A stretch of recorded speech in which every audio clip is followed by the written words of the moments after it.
Peter Credlin, live on Sky News Australia.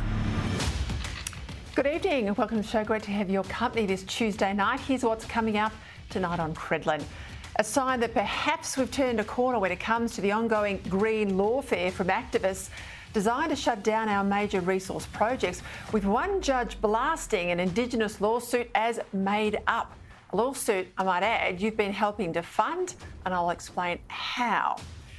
Yet again, we're hearing calls for pill testing to be rolled out at so-called music festivals as 9 overdose in Melbourne. But why aren't festival operators being taken to task and held accountable rather than simply capitulating and giving the green light to something that's both illegal and dangerous?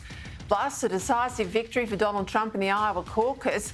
There's still a long way to go, but it could well be a rematch of the last election, provided, of course, that Biden actually runs, and I'm still not convinced. And we'll also go live to the north of Israel, to the Lebanese border controlled by Hezbollah terrorists, as the PM scrambles to defend Penny Wong's trip to the Middle East. The fact is a range of foreign ministers, including the Foreign Minister of Canada and other countries, didn't visit I assume you're referring to the kibbutzes, when they visited Israel. He was all over the shop today. We'll get to that in a moment. But first, in the federal court, on the side of economic development and common sense, well, I reckon we might be seeing a turning of the tide on energy self-harm. But let's stop and think for a moment how we got into this mess in the first place, because that's the obvious question arising from the non-stop lawfare against vital resource projects in this country.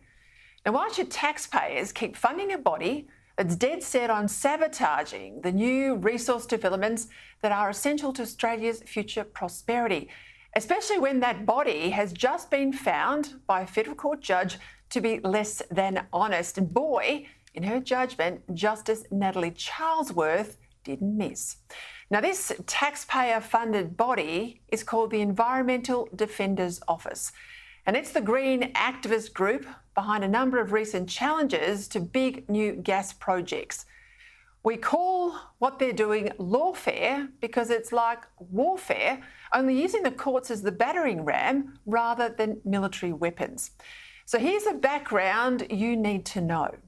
Late last year, an Environmental Defenders Office backed challenge to Woodside's $16 billion Scarborough project argued that it could interfere with Indigenous whale songlines, even though it was several hundred kilometres off the WA coast, and the local Aboriginal groups had never been a maritime people. As well, another Defenders Office-backed challenge had temporarily blocked Santos's $5 billion Barossa project near the Tiwi Islands off Darwin. But yesterday, a federal court judge lifted that ban, declaring that some of the evidence produced by the Defender's Office was tainted by, and I quote, confection and the coaching of witnesses. The claim by 3 Tiwi Islanders was that the proposed Santos pipeline, if built, would upset 2 of their dreaming creatures, a rainbow serpent and a crocodile man. Now, let's put to one side the issue of whether spiritual beliefs, as opposed to interference with actual archaeological remains, should be able to stop major resource projects. Justice Charlesworth found that this evidence, based on cultural mapping, was, quote, so lacking in integrity that no weight can be placed on it, adding also that there was a significant degree of divergence in the evidence of the islanders. The judge said that the lawyer from the Defender's Office had engaged, and I quote, in a form of subtle coaching by urging islanders to tell, quote, their stories in a way that propelled their traditions into the sea and into the vicinity of the pipeline. Remember, they were not maritime Aboriginal people. Now, yesterday's decision, alas, doesn't rule out further legal challenges. But what it has done is expose in a very public way how activists are dishonestly manipulating Indigenous people in their anti-energy campaigns.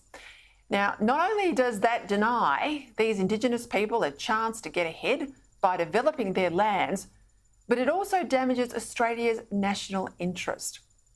International partners like Japan are already warning that obstacles to new gas fields are putting their resource security at risk, as well as the future of Australia's $100 billion a year gas export industry.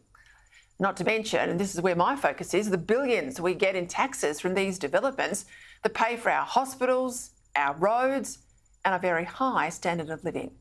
But the real crime here is the fact that federal Labor is funding bodies that just make doing the government's job even harder.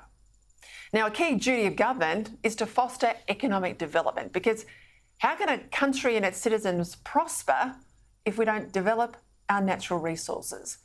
Yet this Environmental Defender's Office, that's been dead set on making us poorer, is actually funded to the tune of $10 million over 4 years, thanks to the Albanese government. Now, this was funding by elbow to reverse a funding cut made quite sensibly by my old boss, Tony Abbott, back in 2014. Now, this madness of funding bodies to damage our future prosperity has recently been called out by no less than former Labor Cabinet Minister Joel Fitzgibbon. In a speech to the forestry industry late last year, Fitzgibbon said, and I quote, "It makes no sense to hand taxpayers' money to activists so that they can take legal action against the very government that gave them the money." Now, sure, no reasonable person should expect government to solve every problem, but government should always avoid making a bad situation worse and stop funding the enemies of our country. I reckon that might help too.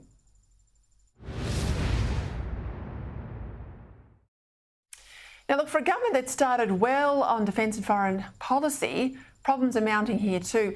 It's reported today that Australia's handful of extra personnel haven't yet arrived in the Middle East and are not participating in the command that's coordinating the attacks against terrorist bases in Yemen. And that's despite the PM's claim, again today, that Australia was involved. We do have people there, and the release from the United States made that very clear. The joint release that we were involved and participated. As well, it's reported today that 2 of our frigates could be taken out of service because we don't have the personnel to keep them operational. Now, this is an utter scandal that in this time of unprecedented global tensions, our already small military might be getting even smaller.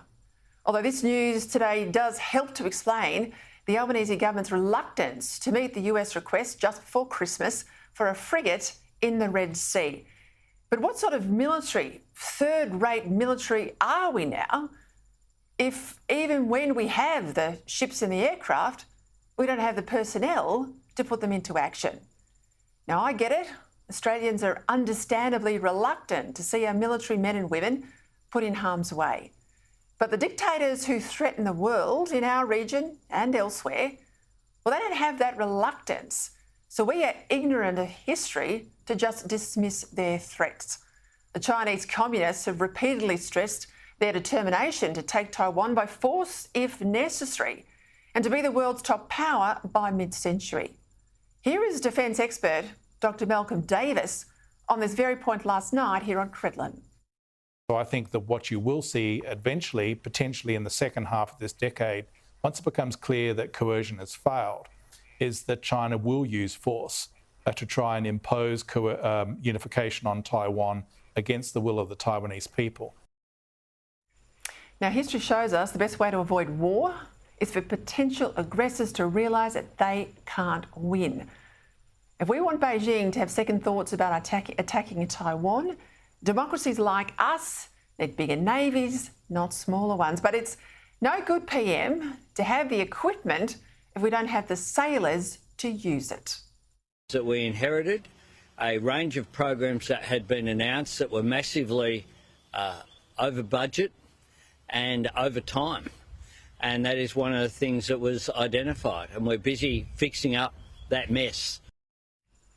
Now, that's not true. Enough with the excuses.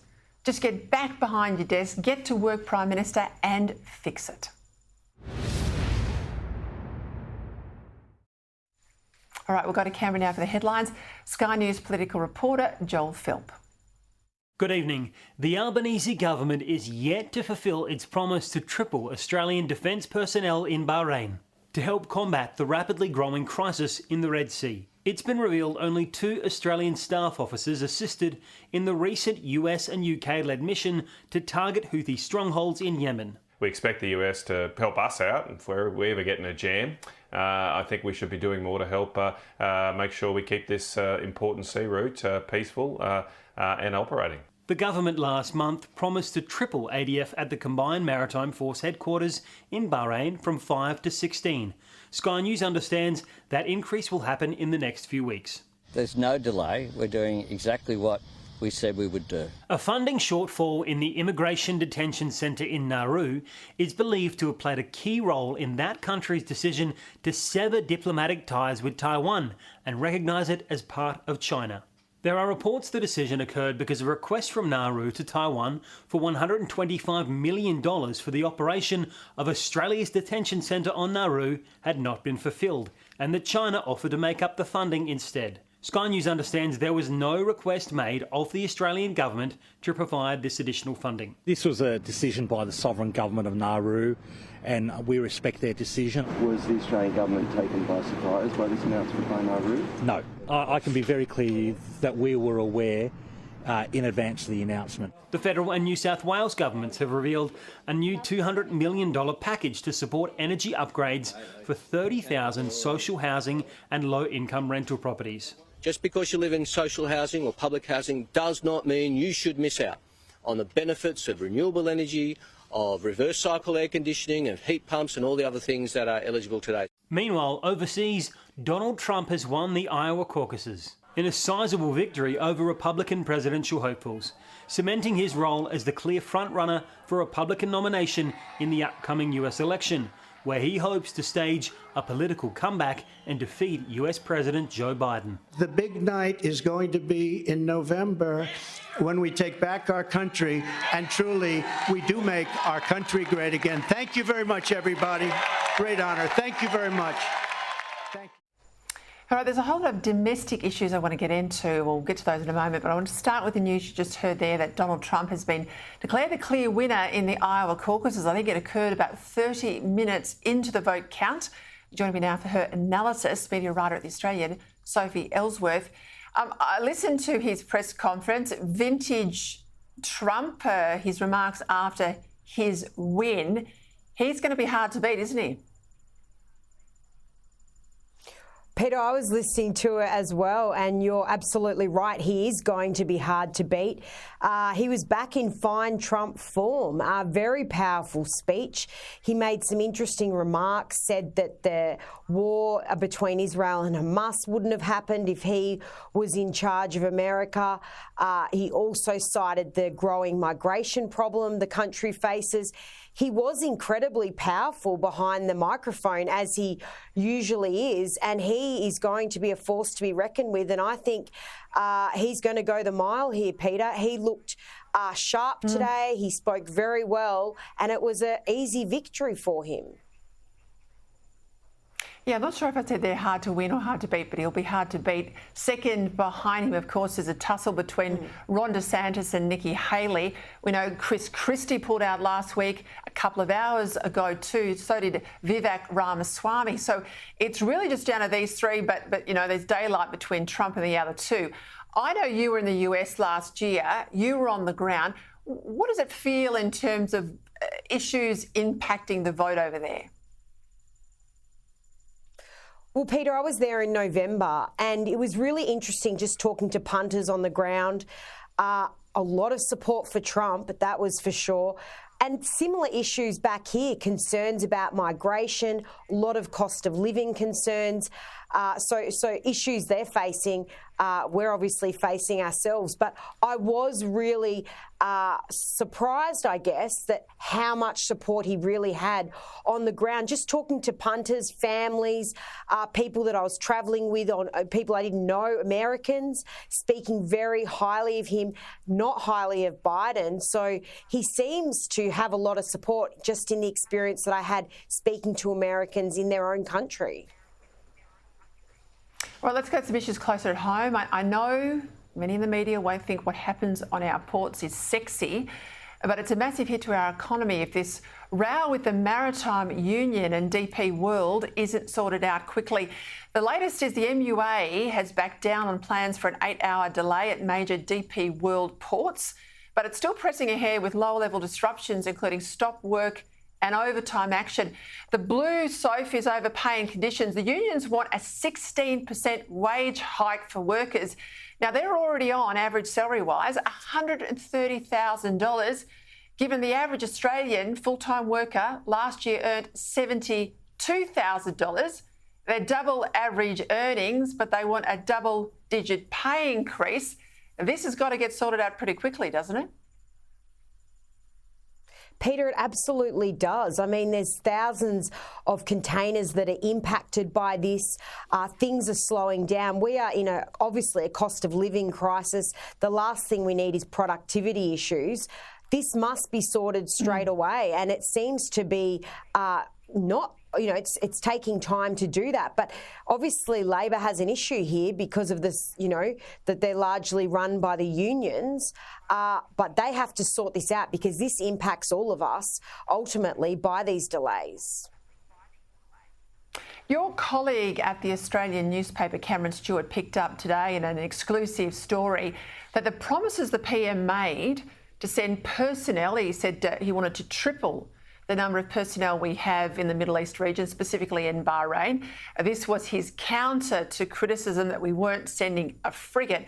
Well, Stewart's revealed today that that hasn't happened. We've got a couple of officers over there. They were already assigned to US Central Command. Now, we haven't got the ships. Our ships aren't there. We haven't got the ships to sea, actually, because we haven't got the sailors to man the ships. But we're not even meeting the commitments the PM's made. We've got trouble with the defence budget. I mean, Labor are absolutely dropping the ball here. Well, Peter, we're only a few weeks into the new year and it doesn't appear to be a good start for the Prime Minister. And we have to hold up our end of the deal with our allies. If we can't support America when they need help and when our allies are asking for help, why would they bother helping us? And it looks like we're not able to do this. We're looking a bit like a laughing stock. So something needs to change pretty quickly or Australia is going to really embarrass itself here. Yeah, look, and I was in London over Christmas. It was certainly brought up with me, so it is noticed that we're not pulling our weight. Let's go to the NDIS. Now, currently, it looks after less than 700,000 Australians, but it costs us more than Medicare, and Medicare looks after 25 million of us. So it doesn't add up.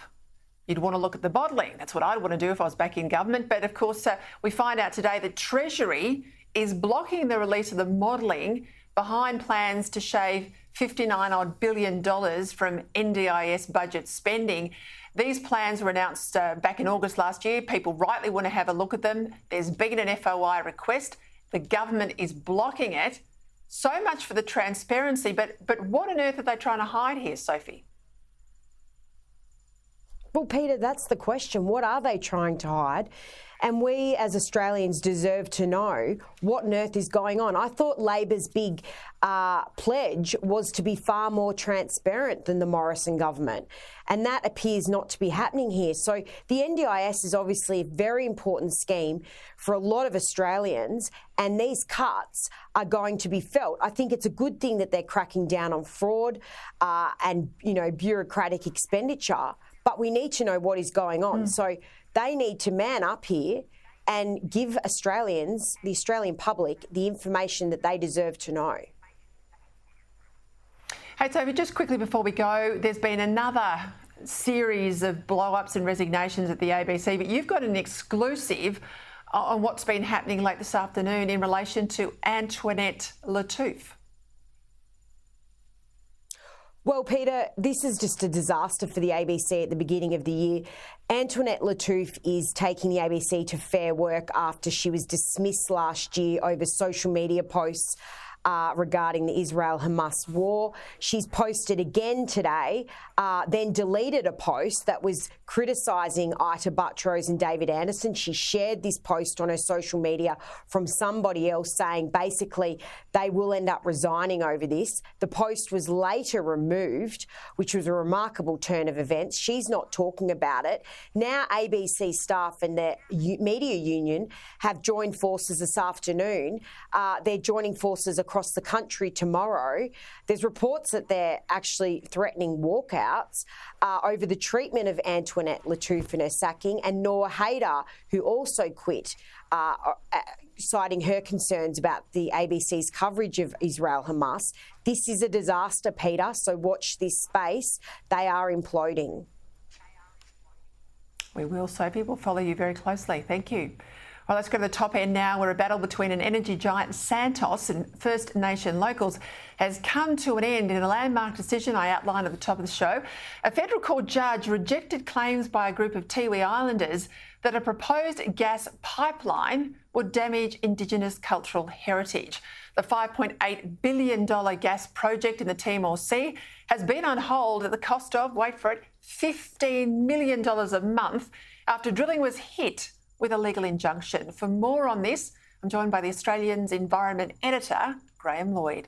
Well, Graham, I tell you, reading that judgment from Justice Natalie Charlesworth, she didn't mince her words. She said locals were relying on contradictory and made-up evidence, and she accused the environmental activist group that helped bring the action of coaching the witnesses.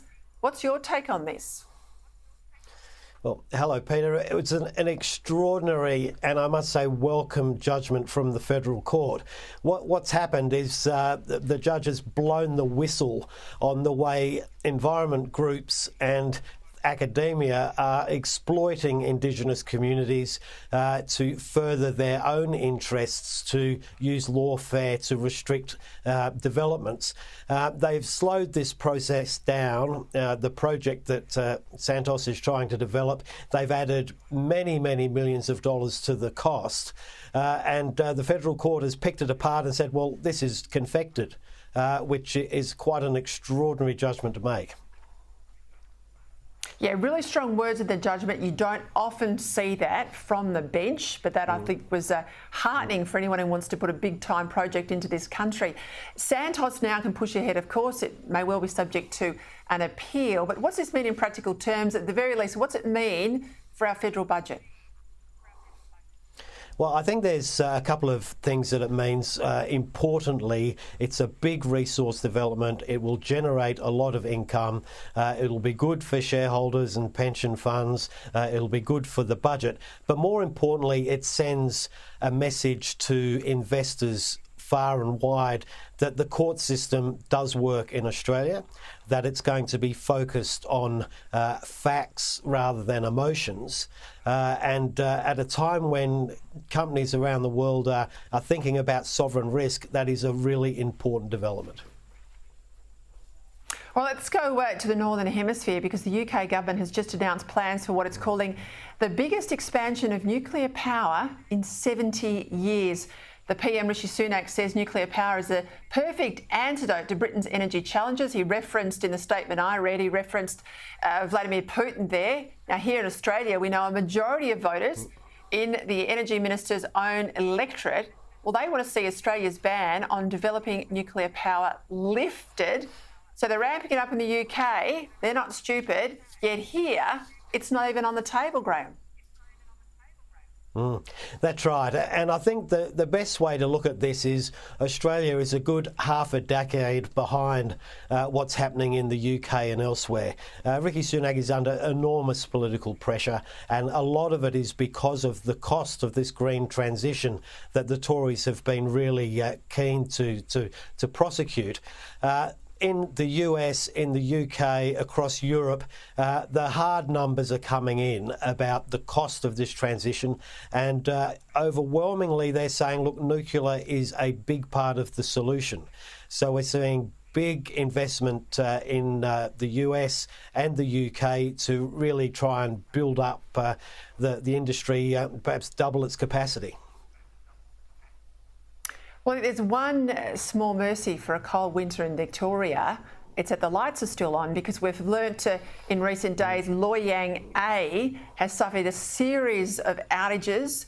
I think it was out for 4 days last week, 4 times over 4 days last week, 8 days over the New Year period. We also know a lot of our businesses, big industry players, aren't even operating. They're all on leave over January. Experts are saying the grid in Victoria is in real peril. It's inherently vulnerable. What's your take? Well, I think there must be a lot of sweaty palms around a lot of offices in the political sphere and also in the power authorities, because all the news is that the system, not only in Victoria but elsewhere, is very much at the limits of what it can do. We're getting outages from coal-fired power stations because they're being run down. They are going to be put out of service probably sooner than had been expected, and really the stuff to come in behind and replace it isn't materialising. So this is a story we're now hearing, look, we're expecting things to be tough, and it's not going to be long before we're saying, look, we just can't deliver the power. This is not going to go away, is it? Graham Lloyd, thank you. All right, after the break, following a series of overdoses at music festivals, many seem ready to capitulate and let the dealers win by implementing pill testing. We'll get into that. I'm fired up about this issue. Plus, I'll speak to John Anderson about why we're allowing a whole new generation of young Australians to be brought up to hate their country. And more importantly, what can we do to stop it? Welcome back. Still to come, here's a global podcast tour de force. Former Deputy Prime Minister John Anderson. He'll join me shortly for his take on the Australia Day row and how we can push back. First, another music festival, another round of illegal drug overdoses, and then comes the inevitable calls for government-funded pill testing, quote, to save lives. But nowhere do we see law enforcement cracking down on the organisers of these music festivals, which are not music festivals. They're nothing more than drug festivals, let's be honest. And nowhere is there messaging that's needed to tell young people that taking drugs cooked up in a backyard lab by crime gangs and bikies is playing Russian roulette with your life. Mark Morey is the crime editor at the Daily Telegraph, and he joins me now for a closer look at this. Mark, thank you for your time. I mean, it's almost like the Australia Day, got to change the date thing. We get to every summer, these festivals come into town. They make hundreds of thousands of dollars off our young kids. We have these incidences, these overdoses all the time, but nowhere do I see these organisers being shut down. Do I see the police and backed by politicians stamping out this sort of behaviour? No, that's right. It's, as you said, it's just every year we see it. You know, we've had 2 deaths at a music festival, people who'd attended recently. As you said, Melbourne, you had the horrendous, in a prospect of, I think, 8 or 9 people at one stage were all critical. Luckily, that figure improved. But what's happening is you see these people, if they're taking the drugs, and it's not just the drugs, it's then what happens at the music festival, which is spurred on by the promoters, and they're dehydrating. So with the combination of the drug, the pill testing's not going to tell them not to dehydrate. But, the pill testing will say, gee, yeah, you go and have a good time. And then what happens if you've taken a drug that all it's going to make you do is your behaviour becomes even higher risk of actually hurting yourself. And look, you might have one pill that's tested, but you might then go on through the night. You've lost your inhibitions. You're already dosed up. You'll have something else that hasn't been tested, or you'll mix it with alcohol. I mean, why aren't we just sending a stronger message to young people? Don't do it. I mean, what sort of music festival is it that you have to be so high to even enjoy it? I think maybe the billboards should be showing the deaths. I think there's been, I don't know how many deaths. I know at one stage we had 6 deaths in 18 months. A few years ago, which prompted, again, those calls for pill testing. Luckily, the Gladys Berejiklian at the time strongly rejected those appeals by the coroner and other people. And we also, again, we're having renewed push now amongst certain members of Parliament for pill testing. And hopefully the Minns government has said that they're not going to do it unless they have a drug summit, and they're definitely not going to do it this term. As you said, it just sends the drug dealers love it. They love the fact that, you know, people say that you can go to these festivals and drugs are going to be there. We've already basically decriminalised drug possession at music festivals, which I don't think is really helping the situation of what's going on at the festivals. Well, as you said, just go along. Why can't you just dance or listen to the music? Yeah, look, it staggers me. You're right, because we've stopped the police putting the dogs out there, because I think there was a worry that the kids would just swallow a whole lot of drugs to hide them from the police. But you know, we're so tough on cigarettes. I mean, I can't go to a pub and light up a cigarette or sit there while anyone's eating and have a cigarette, and cigarettes are legal. But we're completely soft on illicit drugs. We've got this huge crime issue with vapes now. In Victoria, of course, we've got the firebombing of all these tobacconists because they're apparently not towing the line and selling the illegal product that all the bikie gangs, the chop, that all the bikie gangs want them to sell. I mean, our priorities are warped. They are. I mean, you've got, you know, I think at least one murder has been linked to that war that you're talking about down there over tobacco shops. We've got our cocaine wars going up here. There are kidnappings weekly, if not nightly, that we don't even know about over cocaine. We have had not a lot of problems with the illegal tobacco at the moment, but I'm sure that'll come. You know, as you said, we go and make a legal product, we price it to the point where we create an illegal trade, yet at the same time there's this push for an illegal trade to have more legitimacy, and one that we know is killing young people very, very quickly. Good luck with your push to keep this in the focus, Mark. We need to talk about it more and more. Thank you for your time tonight. Okay. All right, my next guest now, former Deputy Prime Minister John Anderson. John, welcome. We're going to talk about Australia Day, but I just want to get your reaction again to this whole debate about pill testing, making illegal drugs, criminal gang-produced drugs safer, but not doing anything much to tell young people it's crackers to take them in the first place. Well, I'm with Nancy Reagan. Just say no. That's the negative. The positive is to say to young people, look, be a hero and grapple with real life, make a difference, stop trying to escape real life because it ends in tragedy. When I was in the UK for a little bit over the break, I got the sense there that there's some sort of waking up to woke, you know, that they are sort of reaching, or the argument is they're reaching peak woke, and that the real pushback from ordinary people has come about. What's your sense of it? I've thought a lot about this because you and I were in London at the same time at the ARC conference, and several people made the observation, some of them not Australians, that the first time the general population in a major Western country or a significant Western country in recent times has had to clearly send a message as to how they feel about woke was probably the Voice vote in Australia, and they overwhelmingly rejected it. And so I think there's a powerful argument. If you look at that, you look at what's happening in America now and their leading universities, as Americans realise with horror what cesspits they've become as a result of wokeism. It's an African-American term meaning, amongst other things, that you finally awaken when you understand the great problem with the world is the evil of racism. All whites are racist, but only whites are racist. So it's a divisive sort of concept in itself. And I don't think mainstream people have ever been on side with it. You've now seen that they clearly want something better.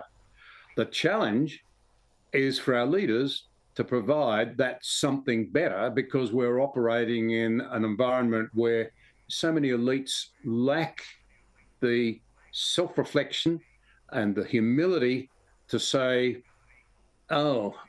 we shouldn't just describe those who disagree with us as deplorables.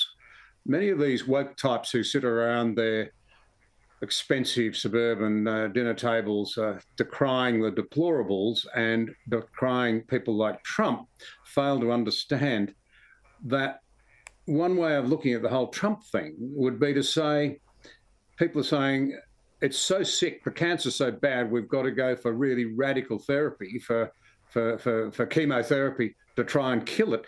And while ever you continue to ignore that voice, you make it worse. Let's look at the debate about Australia Day, because it's just become a real sore, an open wound, I think, for Australians. And I know people who support Australia Day are just sick of the debate. I think that's where the left profits. They want us to be worn down. They want us to say, look, just make it go away. OK, I don't agree with you, but let's just stop talking about it. I'll roll over and accept a date change. We know that's not the end of it with the left. There'll be no date that makes Australia and its colonial heritage acceptable. They want us to be forever ashamed of who we are. And putting aside all the debates about, where you can buy the flags and the paraphernalia for the 26th of January, which supermarket stocks it now, isn't this an issue about Australians losing self-confidence?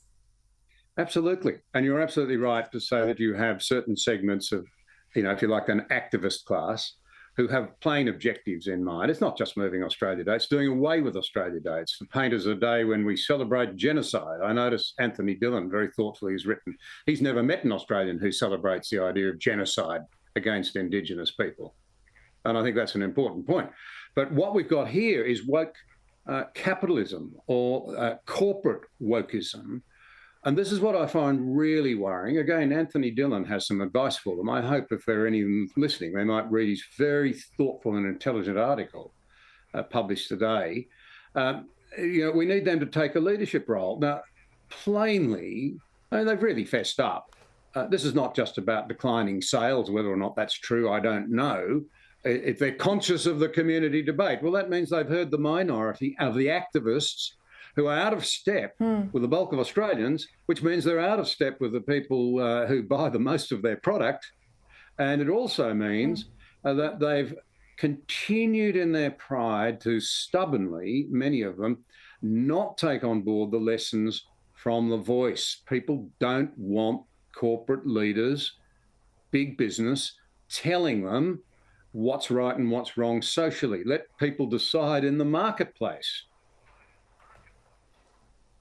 You're right to make that point about the majority supporting Australia Day. I spoke to Daniel Wild from the IPA last night. Their polling found across the board majority support. 4 out of 5 Australians want the date to stay where it is. Only a small percentage, only really under the age of 25, had some support for a move. You've sat around a cabinet table in the Howard era. You've committed troops to war. Troops are under our flag, wearing our uniform. What worries me, when we run our country down as much as we do, when we make patriotism a dirty word, if in our future, when we look to our north with China, if in our future when the worst comes we're called on to defend our country, who's going to do what your great-grandfather and my great-grandfather, my grandfather did, and wear the uniform, John, should we ever need it? Well, it's an incredibly important point. I'd make this observation that Victor Davis Hanson in the United States has written very extensively about this from his vast understanding of history. When a people stop believing in the wellsprings of their own civilization, their military capacity doesn't matter very much. They lose their way. And it's not just Australia, let's be fair about this. It is the West, America, Britain, Canada, much of Europe. They've given up on an understanding of what it is that they have. And boy, will we miss it when we don't have it. And as you mentioned, those who have gone before us, I grew up with a father who'd almost lost his life in the famous Battle of El Alamein, the first turning point of the Second World War. He wasn't expected to live, literally given up for dead. But he was prepared to pay that price. And from the farm that he left, so, by the way, were 3 Aboriginal stockmen that went as well. And tragically, 2 of them didn't come back. My father nearly didn't come back. What were they doing? They were saying our way of life, looking after our vulnerable, we hear a lot of talk about that, those who can't go out and defend themselves against forces of evil who don't believe in freedom, who actually practice genocide, as the case in that war, of course. They've recognised it was worth standing against. Do we have the necessary self-belief? I will say this about under 25s. I meet the cream of them, I think, are really starting to realise what a dud they've been sold and are looking for more substance and answers. I really believe that. Yeah, you're right. They are. Quite optimistic. You're right, and they do give you hope. Some of the ones that I've met with you, that they will stand up against this storm. John Anderson, great to have you back on the program. See you again soon. And you. Right, just before we go, there was a terrible story out of Tassie today. The Parliament down there put up the Danish flag alongside the Australian flag, of course, to celebrate a former Tasmanian-born Mary, who's now the Queen of Denmark. But they were accused of having a lack of respect for Indigenous Australians because for just one day they took down the Indigenous flag, which is not the national flag. It's just an official flag, of which there's many, to put up that Danish flag. All right, after the break, we're getting some other issues. We'll cross live to the northern border of Israel, where concerns are mounting over attacks from Hezbollah, which could see Israel forced to wage war on two fronts. Michael Kroger, Sky News regular, is there live. Plus, that Trump win in Iowa. We'll get some insider news on what this means for the campaign.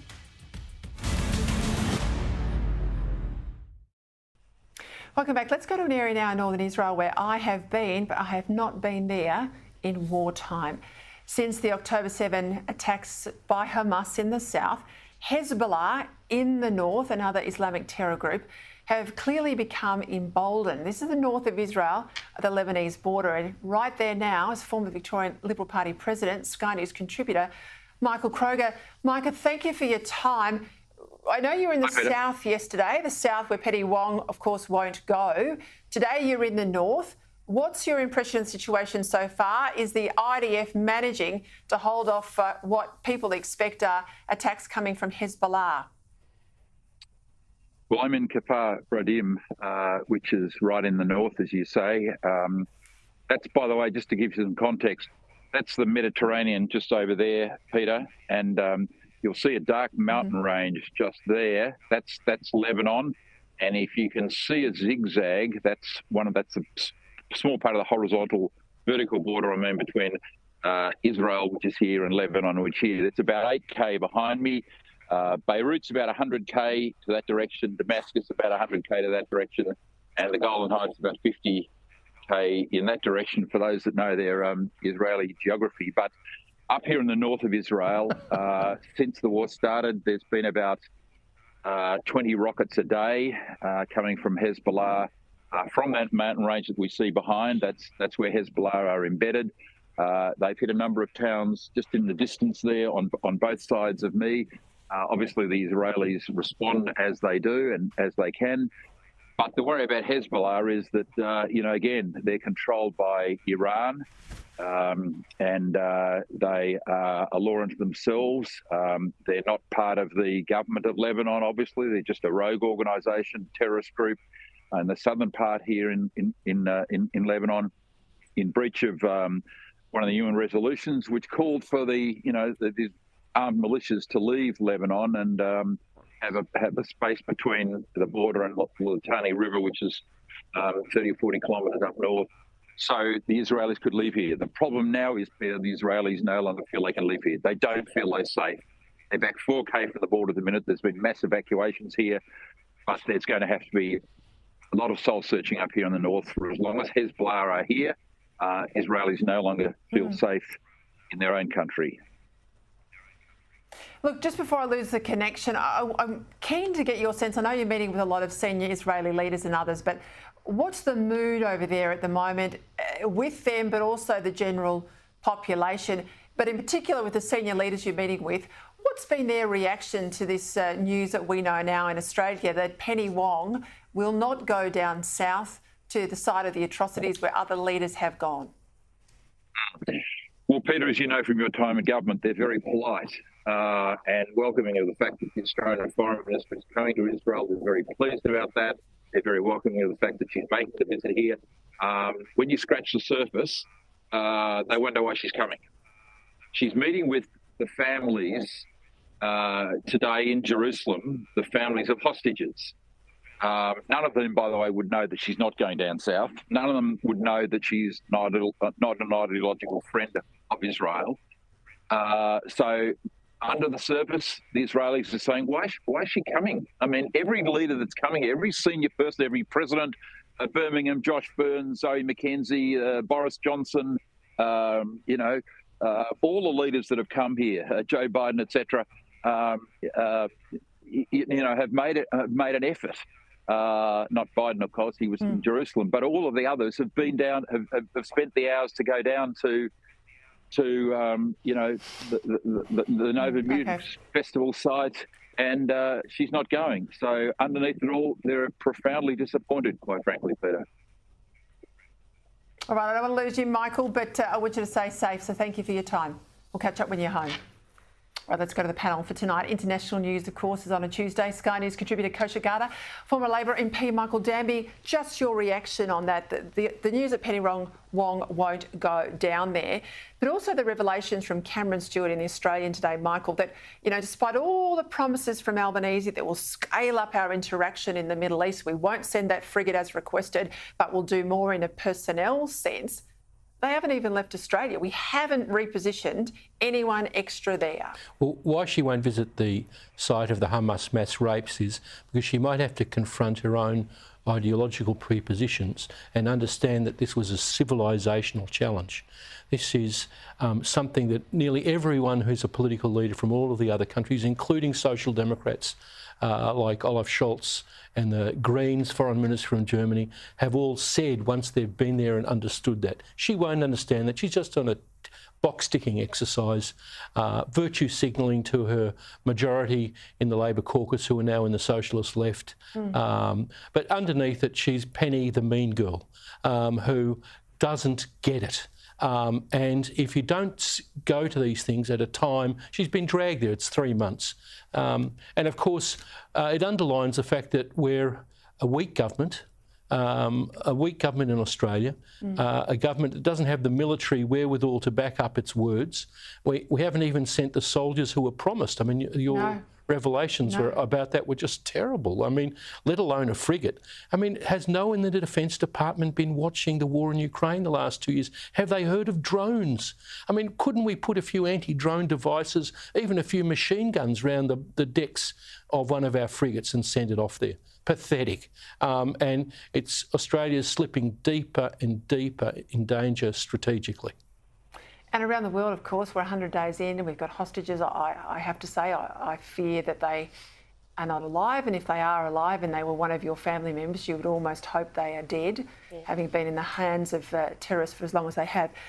Around the world, it feels that the PR war is being won by the hard left, by the pro-Palestinian lobby, by the thousands who don't even know where Gaza is on a map, but who were virtue signalling out there with the crowds on the weekend. It's been checkered at best, for sure, in the West, and I think surprising or unexpected to some, certainly different than how it would have been 2 or even 1 generation ago, which is, I think, a lot for people to absorb and accept.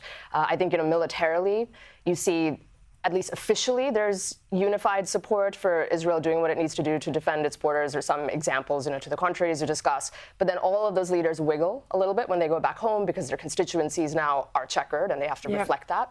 And then I think on the PR front and the battle of the narrative, you are seeing this protests every other week. They storm the Capitol, storm the White House. The irony of that isn't lost on anybody. You've got Hollywood people chiming in on the other side. And when all of that capture takes place, you see that come in. There's some glimpses, though, where you've seen pushback, like the whole Harvard, Penn, MIT thing where the big donors are closing their checkbooks, and you saw that collision course happen. So there are a few glimpses here and there. We're seeing people with power on the other side pushing back. But overall, it does seem like the PR war, the points are in the other column for sure. OK, just quickly, Iowa today. Trump, strong win. Half an hour into the counting, it was called for him.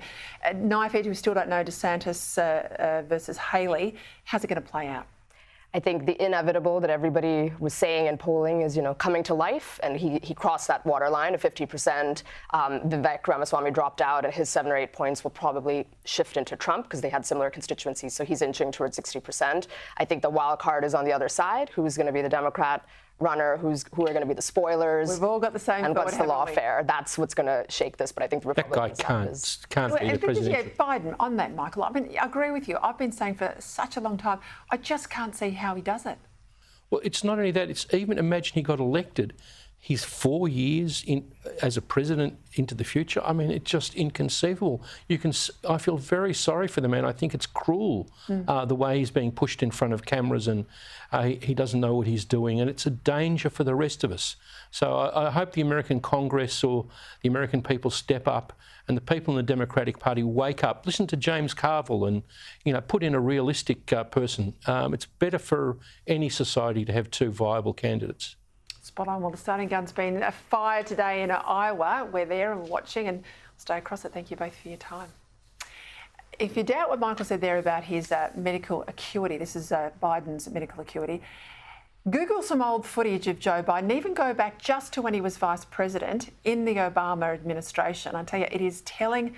I watched some of that footage over the Christmas break. He is a totally different man. You mightn't agree with what he's saying back then, but he certainly was sharp as a tack. He is not now. All right, that's it for me. Andrew Bolt up next.